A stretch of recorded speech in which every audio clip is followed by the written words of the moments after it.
I stand in the corner of the ballroom, champagne glass clutched in my hand like a lifeline, watching everyone pretend I don't exist. The Frost and Pine Christmas Gala is the event of the season. Crystal chandeliers cast golden light across women in designer gowns and men in tailored suits. Everything sparkles, the decorations, the jewelry, the fake smiles. I hate every second of it. That's the Winters Omega. I hear someone whisper behind me. 24 and still unmated. What a shame. My fingers tighten around the glass. I want to turn around and tell them exactly where they can shove their pity, but that would just prove I'm the problem everyone says I am. Elliot, darling. My mother's voice cuts through the music. I turn to see her gliding toward me, her silver gown perfect, her smile tight. Mrs. Henderson was just asking about you. Come say hello. I follow her because refusing would cause a scene. Mrs. Henderson looks at me with those sympathetic eyes I've learned to recognize. The look that says, poor thing, can't keep an alpha. Your brother looks wonderful tonight, Mrs. Henderson says, glancing across the room where Marcus stands with a group of alphas. My older brother. The golden child. The one who does everything right. He's such an accomplished surgeon. You must be so proud. Very proud, I say automatically. And you're still doing that architecture thing? She makes it sound like a hobby. Like something I do to pass time between failed courtships. I'm a freelance architect, yes. I keep my voice even. Professional. Everything an Omega should be. How nice. Her tone says it's anything but nice. Well, I'm sure the right alpha will come along eventually. You just have to learn to be a little more flexible. The word makes my skin crawl. Flexible means quiet. Submissive. Traditional. Everything I'm not. My mother laughs, this brittle sound that makes my chest hurt. We keep telling him that, but Elliot has always been stubborn. Haven't you, dear? I excuse myself before I say something I'll regret. I need air. I need space. I need to be anywhere but here. I'm heading toward the terrace when I hear my parents' voices coming from one of the private sitting rooms. The door is cracked open. I know I shouldn't listen, but I freeze when I hear my name. Don't know what we did wrong with Elliot, my mother is saying. 3 broken courtships, Richard. 3. Do you know how embarrassing that is? He's too independent, my father replies. Too outspoken. Alphas want an Omega who makes them feel needed, not one who acts like they don't need anyone at all. Marcus never gave us this trouble. He's everything an alpha should be, successful, confident, respected. And Elliot is. A disappointment. The word hits me like a physical blow. I've known they think it. I've felt it in every conversation, every comparison, every sigh. But hearing it spoken out loud breaks something inside me. I must make a sound because suddenly my mother is opening the door. Her face pales when she sees me standing there. Elliot! No! My voice comes out steady despite the storm raging inside me. You know what? You're right. I'm not a perfect Omega. I don't submit. I don't defer. I have opinions and ambitions, and I refuse to make myself smaller, so some alpha can feel bigger. Lower your voice, my father hisses, glancing toward the ballroom. Always worried about appearances. Why? Afraid someone will hear that your Omega son is defective? That I'm the family embarrassment? My mother reaches for me. Sweetheart, we're just trying to help. Help! You've spent my entire life telling me I'm not good enough. That I need to change. That I'm the problem. Tears burn my eyes, but I refuse to let them fall. Well, congratulations. I finally believe you. I turn and walk away, ignoring my mother calling after me. I push through the ballroom, past the curious stares, past Marcus who calls my name with concern in his voice. I catch a glimpse of someone else, Damian Cross, my brother's best friend, standing near the windows. His dark eyes follow me as I pass, his expression unreadable. Damian, heir to the Cross Empire. Devastatingly handsome with his sharp features and commanding presence. The alpha every Omega dreams about. The one I've been secretly in love with for 3 years. Not that it matters. Someone like Damian would never look twice at a defective Omega like me. I grab my coat and escape into the winter night. The cold hits me immediately, snowflakes catching in my hair. I walk without direction, letting my feet carry me through the empty streets. Everyone is inside, celebrating Christmas Eve with people who actually love them. I end up at Wishbone River. The water is partially frozen, dark and still under the moonlight. Local legend says if you make a wish here on Christmas Eve, it comes true. Desperate people believing in desperate magic. I'm apparently that desperate. I kneel at the river's edge, my breath clouding in the freezing air. My heart feels like it's been shattered into 1,000 pieces, each one cutting me from the inside. I wish for a perfect alpha, I whisper to the dark water. My voice cracks. Someone who will love me exactly as I am. Someone who sees me as enough. Someone who makes me feel like I'm not broken. The wind picks up, swirling snow around me. For just a moment, the river seems to shimmer with an impossible light. But that's ridiculous. It's just moonlight on ice. I walk home through the empty streets, exhausted and hollow. My small apartment feels even lonelier than usual. I don't bother undressing. I just collapse onto my bed, pull the blankets over me, and let the tears finally come. Somewhere between sobbing and sleeping, I drift off. My last thought is a bitter one. Wishes don't come true, and perfect alphas don't exist. I have no idea how wrong I am. I wake to sunlight burning through my eyelids. That's wrong. My apartment faces north. I never get direct sunlight in the morning. I squeeze my eyes shut tighter, unwilling to face another day of being the family disappointment.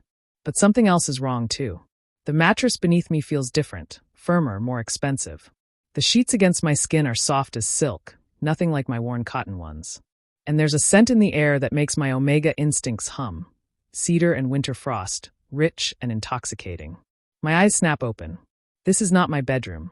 I'm lying in a massive bed with charcoal gray sheets, surrounded by floor-to-ceiling windows that overlook the city skyline. The room is enormous, decorated in sleek modern furniture that probably costs more than my entire year's rent. Panic slams into my chest. Where am I? How did I get here? I sit up too quickly and the room spins. That's when I notice the weight on my left hand. I lift it slowly, my heart hammering, and stare at the platinum wedding band wrapped around my ring finger. It's beautiful.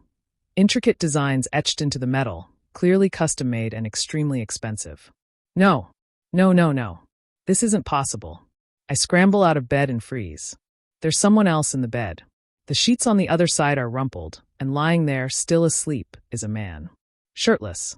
His back is to me, but I recognize the broad shoulders, the dark hair, the powerful build. Damian Cross. My brother's best friend.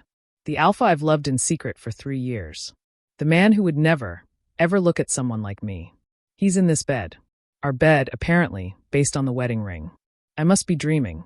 Or dead. Or having some kind of psychological breakdown. My panicked breathing must wake him because Damian shifts, turning over. His dark eyes open slowly, then widen when he sees me standing there in my rumpled clothes from last night, staring at him in horror. Elliot? His voice is rough with sleep. He sits up, confused. What are you doing in my... He stops. His gaze drops to his own left hand, now visible above the sheets. He's wearing a matching platinum wedding band. The color drains from his face. What the hell? Damian stares at the ring like it's a venomous snake that somehow attached itself to his finger. He looks at me, then at the ring again. Elliot, what is this? What's going on? I don't know. My voice comes out too high, too panicked. I don't remember. I went to the river last night, and then I went home, and I went to sleep, and now I'm here and... My phone buzzes on the nightstand. I lunge for it, desperate for anything that might explain this nightmare. 53 messages. 72 notifications. My hands shake as I open them. Congratulations on the wedding. So happy for you both. About time you two made it official. The wedding photos are stunning. I scroll frantically through my photo gallery. And there they are. Pictures from last night. Me in an elegant navy suit. Damian in black. Both of us standing in what looks like a private ceremony room decorated with white roses and candlelight. I'm smiling. He's smiling. We're exchanging rings. We look happy. We look in love. This isn't real, I whisper. This can't be real. Damian is on his own phone now, his face growing paler with each swipe. There are articles. Social media posts. Everyone is talking about our surprise Christmas Eve wedding. Elliot, what is happening? I find a text from Marcus. When were you going to tell me you and Damian were dating? I'm happy for you both, but seriously, bro. My best friend? We could have talked about this. Dating? We've never even been on a date. I've barely had a real conversation with Damian beyond polite greetings at family dinners. I don't remember any of this, I say, my voice trembling. I swear, I don't remember a wedding or dating you or... Neither do I. Damian runs his hands through his hair, a gesture of frustration I've seen him do 100 times from afar. I was at the gala last night.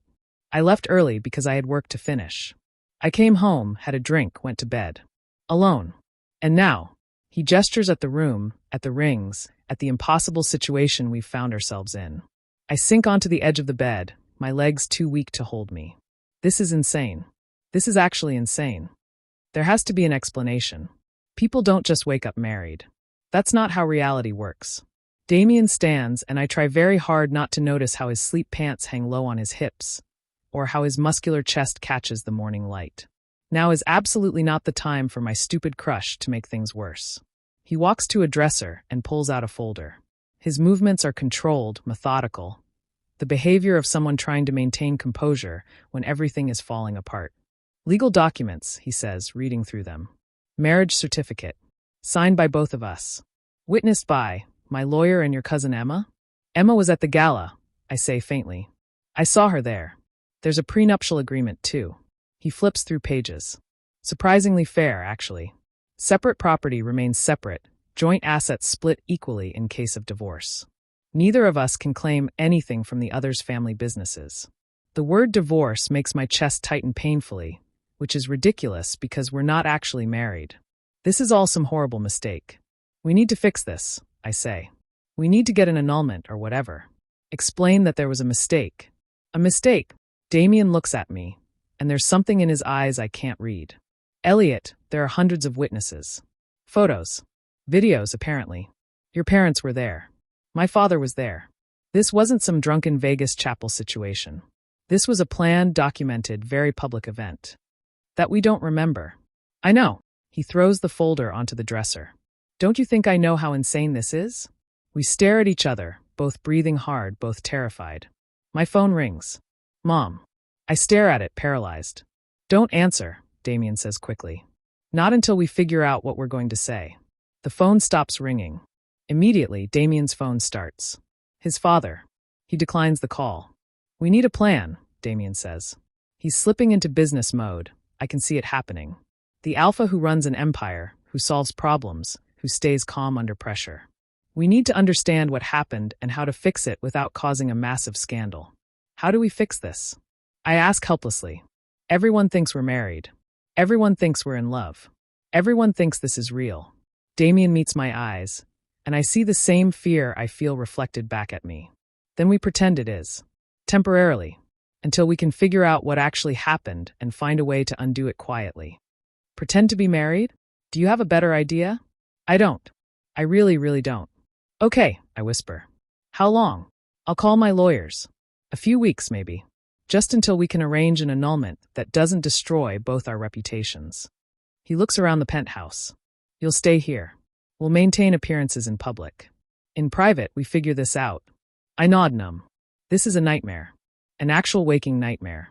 Damian's phone buzzes with another call. Another text. The world is waiting for us to play our parts. Elliot, he says softly, and I look up. His dark eyes are intense, pinning me in place. I know this is insane, but we'll fix it. I promise. I want to believe him. I want to believe anything that makes this make sense. But deep in my chest, where my omega instincts live, something feels different. Wrong. Like the universe has shifted, and I'm the only one who notices. What did I do? 3 days into this bizarre marriage, and I still can't believe this is my life. Damian's penthouse is like living in a luxury hotel. Everything is pristine, modern, and expensive. The guest bedroom he gave me has a bed bigger than my entire old bedroom. The bathroom has heated floors. Heated floors. I grew up wealthy, but this is a different level entirely. We established rules immediately. Separate bedrooms. No expectations. Maintain appearances in public, be honest in private. We're business partners solving a problem, nothing more. Except I'm failing spectacularly at the nothing more part. I watch him make coffee in the morning. He's up at 5:30 every day, and my heart does this stupid fluttering thing. He moves through the kitchen with efficient grace, and I notice details I never let myself see before. The way his hair falls across his forehead when he's focused. How his hands, so strong and capable, handle the delicate coffee cups with surprising gentleness. Coffee? He asks, not looking up. Please. He pours a second cup and brings it to me. It's perfect, 1 sugar, splash of cream. Exactly how I like it. How did you know? I blurt out. Know what? How I take my coffee. Damian pauses, cup halfway to his lips. He looks genuinely confused. I don't know. I just did. He shakes his head. This whole situation is messing with my head. Mine too. Because there are too many moments like this. He knows I hate mushrooms without me telling him. He bought hypoallergenic laundry detergent because somehow he knew regular detergent irritates my skin. He keeps the penthouse at exactly 68 degrees, which is my perfect temperature. It's like we've been together for years instead of days. My lawyer called, Damian says, breaking the comfortable silence. Annulment will take time. 6 to 8 weeks minimum. The marriage is too public, too documented. We need to prove it was done under duress or fraud, and right now, we have no evidence of either. 6 to 8 weeks of pretending to be married to the man I've loved from afar. This is either a dream or the cruelest torture imaginable. There's a charity dinner tonight, he continues. The Winter Foundation Gala. We need to attend. Together. My stomach drops. My parents will be there. I know. His jaw tightens. We'll handle it. But I'm not ready to handle it. I'm not ready to face my mother's satisfied smile, knowing she'll think I finally landed, an alpha worthy of the family name. Like I'm some prize Damian won instead of a person he's stuck with through cosmic impossibility. That evening, I dress in a tailored black suit. Damian emerges from his room in a dark navy that makes his eyes look almost black. He's devastatingly handsome, and I hate how my omega instincts purr in response to his scent, his presence, his everything. Ready, he asks. No. Yes. The car ride is silent. His driver navigates the city streets while I watch the lights blur past, trying to calm my racing heart. Damian's hand rests on the seat between us, close enough that I could touch it if I wanted. I keep my hands in my lap. The gala is exactly as awful as I feared. We walk in together, and immediately every head turns. Whispers follow us like a wave. Damian's hand finds the small of my back, warm and steady, and I try not to lean into it. The happy couple, someone calls out. We're swarmed with congratulations, questions, curiosity disguised as politeness. I smile until my face hurts. Damian handles it all with practiced ease, his answers vague but charming. It happened fast. When you know, you know. Elliot is everything I've ever wanted. The lies sound so smooth, so believable. I almost believe them myself. Then I see my parents. My mother glides over in a champagne-colored gown, my father beside her in his typical stern expression. But my mother is smiling. Actually smiling at me. Elliot, darling. She kisses my cheek. And Damian, welcome to the family officially. Thank you, Patricia, Damian says smoothly. My father shakes Damian's hand. You've done well for yourself, son, he tells me. There's approval in his voice I've never heard before. Damian is exactly the kind of alpha who can provide stability. Good breeding, excellent business sense. I feel sick. They're praising me for marrying well. For finally being a proper omega who caught a proper alpha. Though we wish you'd told us you were courting, my mother continues. All those months of secrecy. We could have helped plan a proper wedding instead of that rushed ceremony. It was perfect for us, I managed to say. Well, what matters is you're finally settled. My mother pats my arm. After those unfortunate previous courtships, we were worried. But you've clearly learned how to conduct yourself properly. Damian wouldn't have chosen you otherwise. The implication is clear. I changed myself to be acceptable. I became less me, to earn an alpha's approval. Damian's hand tightens on my waist. Actually, Patricia, I should clarify something. Oh no. What is he doing? I didn't choose Elliot because he's a proper omega. I chose him because he's brilliant, talented, and exactly who he should be. He doesn't need to change for anyone, including me. His voice is polite but firm. There's an edge of alpha command in it that makes my mother's eyes widen. Of course, she says quickly. I didn't mean. I'm sure you didn't. Damian's smile doesn't reach his eyes. If you'll excuse us, I promised Elliot a dance. He guides me away before my parents can respond. My legs move automatically, but my mind is reeling. Why did he do that? Why defend me when this is all pretend? We reach the dance floor and Damian pulls me into his arms. The orchestra plays something slow and romantic. Other couples sway around us, but I barely notice them. You didn't have to do that, I whisper. Yes, I did. His dark eyes search my face. What they said was wrong. But none of this is real. You don't actually. Doesn't matter. Real or not, I won't let anyone make you feel less than you are. His hand spans my lower back, holding me close. Too close. close enough that I can feel his heartbeat against my chest. You're not defective, Elliot. You never were. Tears burn my eyes. I blink them back furiously. This is pretend. This is all pretend. I can't let myself believe it's anything more. But when I look up at him, there's something in his expression that makes my breath catch. Something intense and protective and possessive that feels too real to be acting. Damian, just dance with me, he says softly. Let's just be here right now. So I do. I let myself have this moment, even knowing it's temporary. Even knowing that in 6 to 8 weeks, this will all be over. Even knowing that my heart is going to shatter when this pretend marriage ends. We dance until the song ends, and then another begins, and we keep dancing. His scent surrounds me, cedar and winter frost, and my omega instincts sing with contentment. For tonight, I let myself pretend this is real. That night, back at the penthouse, I lie in my separate bedroom and stare at the ceiling. I can hear Damian moving around in his room next door. The walls are thick, but somehow I'm attuned to his presence. My phone buzzes. A text from Marcus. Damian seems really happy. I've never seen him like this. You're good for him, little brother. I close my eyes. This is getting too complicated. Too real. Too painful. I'm falling for my fake husband. And I have no idea how to stop. For weeks pass like a dream I'm terrified to wake from. Damian starts coming home earlier. At first, it's 6 o'clock instead of 8. Then 5:30. Yesterday, he walked through the door at 4 in the afternoon and found me working on architectural designs at the dining table. You're home early, I said, surprised. He loosened his tie, looking almost embarrassed. Finished my meetings. Thought we could have dinner together. If you want. We ordered Thai food and ate on the couch while watching some action movie neither of us paid attention to. His arm stretched across the back of the sofa, not quite touching me, but close enough that I felt his warmth. When I laughed at something on screen, he looked at me instead of the TV, this soft expression on his face that made my chest tight. This is becoming too real. We have routines now. Morning coffee together. He tells me about complicated business deals, and I actually understand because he explains things clearly, never condescending. I show him my architectural designs, and he asks thoughtful questions, genuinely interested. We've developed inside jokes. Last week, he made a comment about the aggressive pigeons on his office balcony, and now every time we see a pigeon, we exchange knowing looks. It's domestic, comfortable, terrifying. Tonight, Marcus comes over for dinner. I cook pasta, one of the few dishes I'm actually good at, while Damian sets the table.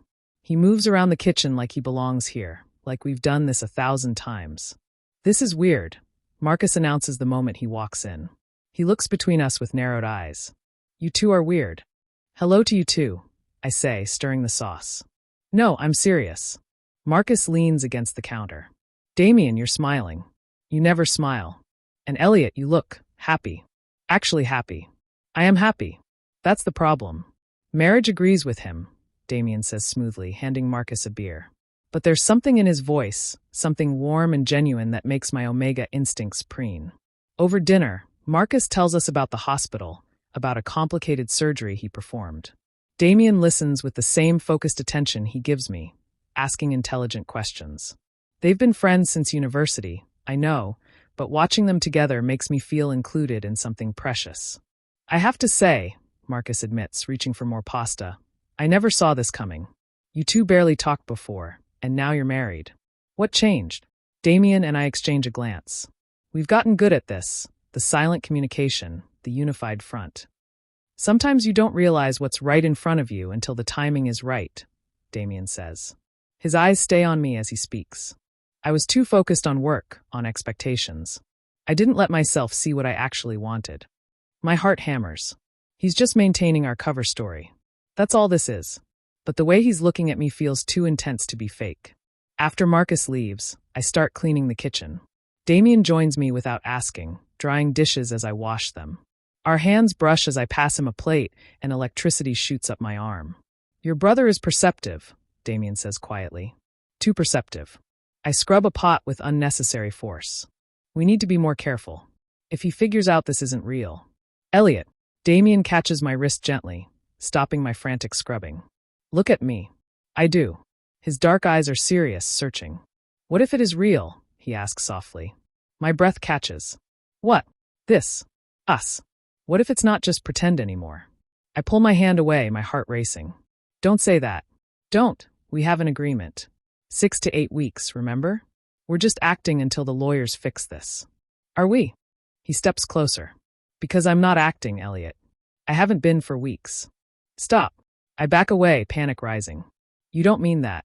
This is all because of some cosmic mistake, some impossible magic that threw us together. You don't actually want. How do you know what I want? There's frustration in his voice now.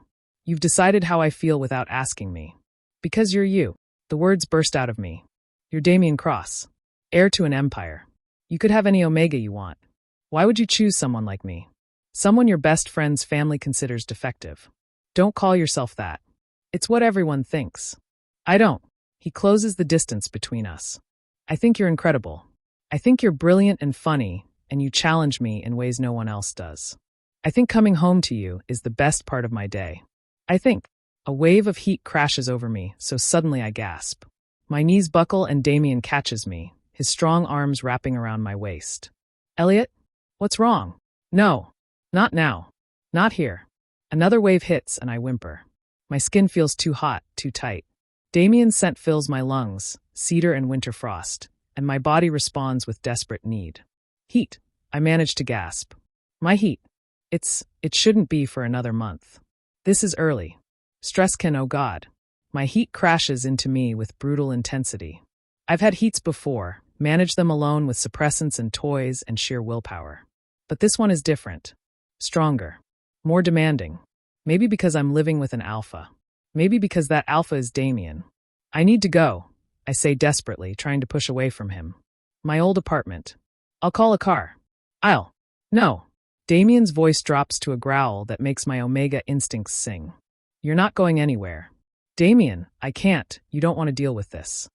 The hell I don't. He scoops me up effortlessly, cradling me against his chest. You're my omega. Let me take care of you. We're not really. Another wave cuts off my protest. I bury my face against his neck, breathing in his scent. It helps. It hurts. It makes everything worse and better simultaneously. He carries me to my bedroom, our bedroom, something in me whispers, and lays me gently on the bed. I'm burning up, my clothes too restricting. I claw at my shirt and Damian helps me, his movements careful despite the tension in his jaw. Tell me what you need, he says.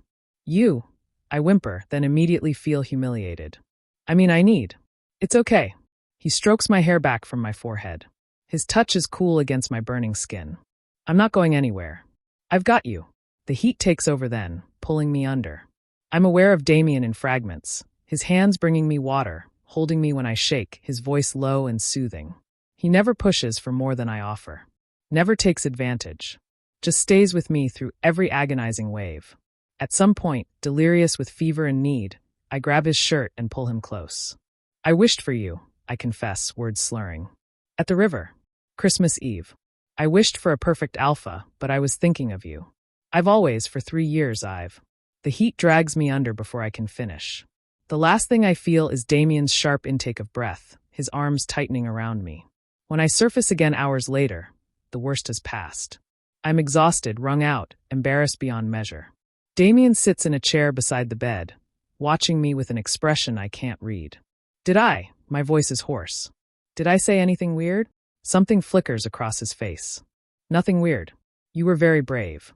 He doesn't mention my confession. Maybe he thinks it was just heat delirium. Maybe it was.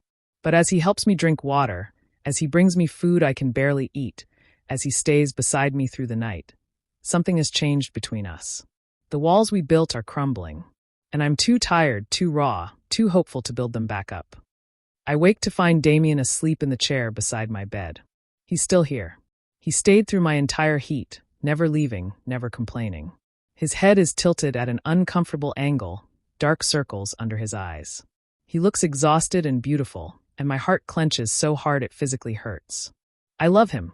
God help me, I love him so much. You're awake. His eyes open, instantly alert despite barely sleeping. How do you feel? Better. Tired, but better. I sit up slowly, my body still weak. You didn't have to stay. Yes, I did. He moves to the bed, sitting on the edge. His hand finds mine, threading our fingers together. The touch feels natural now, necessary. Elliot, what you said during your heat. Was nothing, I interrupt quickly, panic rising.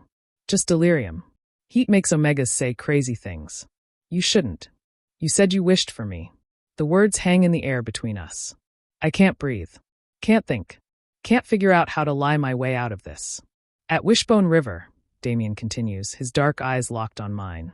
Christmas Eve. You wished for a perfect alpha, but you were thinking of me.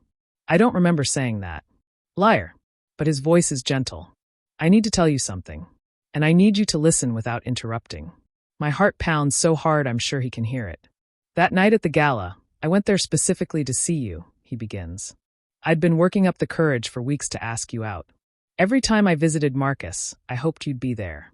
Every family dinner, I positioned myself where I could watch you without being obvious. For 3 years, Elliot. 3 years I've wanted you.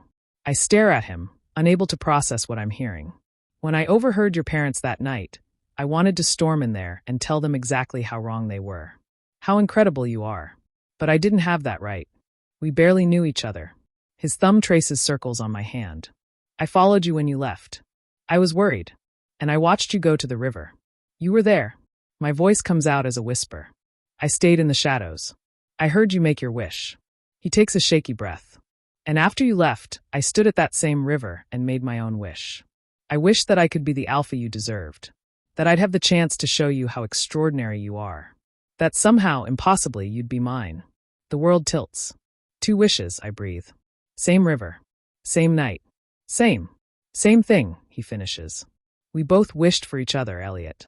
I pull my hand away, standing on shaky legs. This is too much. Too impossible. No, that's not. Magic isn't real. The river is just local superstition.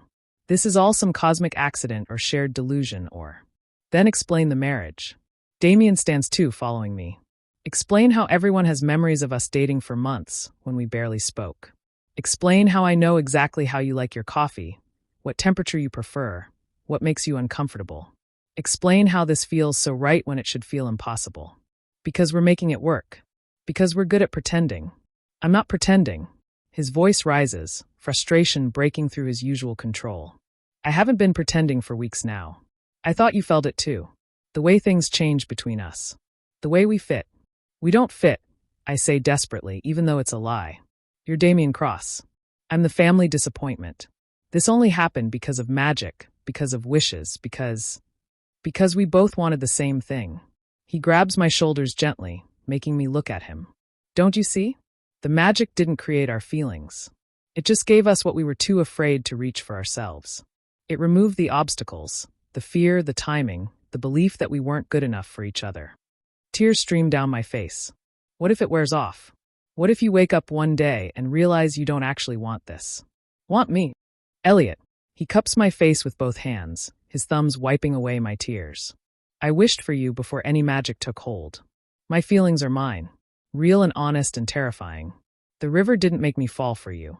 It just gave me the courage to have you. You mean that? My voice breaks. Every word. He leans his forehead against mine. I love you. Magic or no magic, river or no river. I love you exactly as you are. The words shatter something inside me. All the walls, all the protection, all the fear. It cracks open and what pours out is 3 years of longing, of secret love, of desperate hope. I love you too, I sob. I've loved you since the first time Marcus brought you home for dinner. You laughed at something he said and your whole face lit up and I thought you were the most beautiful person I'd ever seen. Damian kisses me then. Not the chaste pecks we've exchanged for cameras, but real and deep and claiming. His lips are soft but demanding, tasting like coffee and promises. I kiss him back with everything I have, 3 years of want pouring into this moment. When we finally break apart, both breathing hard, he rests his forehead against mine again. The lawyers called yesterday, he says softly. They found something strange. The marriage documents are completely legal, but the timeline is impossible. The signatures are dated 2 days before Christmas Eve. The ceremony venue has no record of booking us. It's like reality itself was rewritten. Magic, I whisper. Magic, he agrees. Which means we have a choice. We can fight it, try to undo it, go back to being strangers. Or we can choose this. I grip his shirt, holding him close. Choose each other. Make it real because we want it, not because wishes made it happen. Is that what you want? Yes. God, yes. He kisses me again, softer this time. Sweeter. Full of relief and joy and future. We decide on a vow renewal ceremony for New Year's Eve. This time, we'll remember every moment. This time will mean every word. Marcus cries during the ceremony, which he vehemently denies later. My parents attend, and while my mother still struggles with her prejudices, my father pulls me aside. I see how he looks at you, he says quietly. Like you're his whole world. Maybe we were wrong about what makes a perfect omega. Maybe perfection is just being exactly who you are. It's not complete healing, but it's a start. That night, standing on our balcony under the stars, Damian wraps his arms around me from behind. Should we go back to the river? I ask. Thank it. For what? He nuzzles my neck. The river didn't give us anything we didn't already have. It just helped us see what was always there. I turn in his arms, looking up at the man I love. My husband. My alpha. Mine by choice, not magic. I'm glad I made that wish, I tell him. Me too. He smiles, that soft smile reserved only for me. Best wish I ever made. We kiss under the stars as fireworks explode overhead, celebrating new beginnings. Magic brought us together, but love makes us stay.